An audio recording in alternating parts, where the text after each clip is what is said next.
CBSE Class 10 Maths. இந்த எக்ஸசைஸில் மொத்தமே 4 some தான்.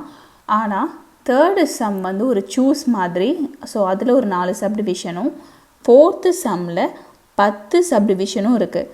ஃபோர்த் சம் எல்லாமே ப்ரூவ் பண்ண வேண்டிய சம்ஸ். ஸோ இந்த மொத்த 4 சம்மும் நம்ம ஓல்டர் வெர்ஷனில் கிளாஸ் 10லேயே சாப்டர் 8ல் எக்ஸசைஸ் 8.4ல் 5 சம்மாக டிஸ்கஸ் பண்ணியிருப்போம். இப்போது இந்த நியூ வெர்ஷனில் என்ன பண்ணிட்டாங்க அப்படின்னா, ஓல்டர் வெர்ஷனுடைய தேர்ட் சம்மை மட்டும் ரிமூவ் பண்ணிவிட்டு பேலன்ஸ் இருக்கக்கூடிய 4 சம்ஸை அப்படியே நியூ வெர்ஷனுக்கு பாஸ் பண்ணிட்டாங்க. அதாவது நியூ வெர்ஷனில் 4 சம்ஸும் ஓல்டர் வெர்ஷனில் 5 சம்ஸும் இருக்குது. ஸோ ஓல்டர் வெர்ஷனுடைய தேர்ட் சம்மை மட்டும் ரிமூவ் பண்ணிட்டாங்க. பேலன்ஸ் 4 சம்ஸை அப்படியே நியூ வெர்ஷனுக்கு பாஸ் பண்ணிட்டாங்க. ஸோ இப்போ இந்த எக்ஸசைஸில் இருக்கக்கூடிய 4 சம்மையும் டிஸ்கஸ் பண்ணணும்னு நினைக்கிறவங்க, நான் ஆல்ரெடி ஓல்டர் வெர்ஷனில் டிஸ்கஸ் பண்ணதுக்கான வீடியோ லிங்க்கை நான் டேகும் பண்ணுறேன், டிஸ்கிரிப்ஷன்லேயும் போடுறேன். ஸோ அதை போய் செக் பண்ணி பார்த்துக்கலாம்.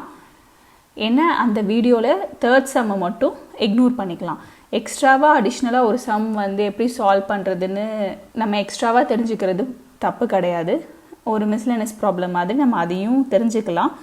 இல்லை எனக்கு இந்த எக்ஸசைஸ்க்கான கண்டென்ட் மட்டும்தான் வேணும் அப்படின்னு நினைக்கிறவங்க, ஓல்டர் வெர்ஷன் வீடியோவில் தேர்ட் சம்மை மட்டும் எக்ஸசைஸ் 8.4ல் விட்டுட்டிங்கன்னா மிச்சம் 4 சம்மும் இந்த எக்ஸசைஸ்க்கான சம்ஸ் தான்.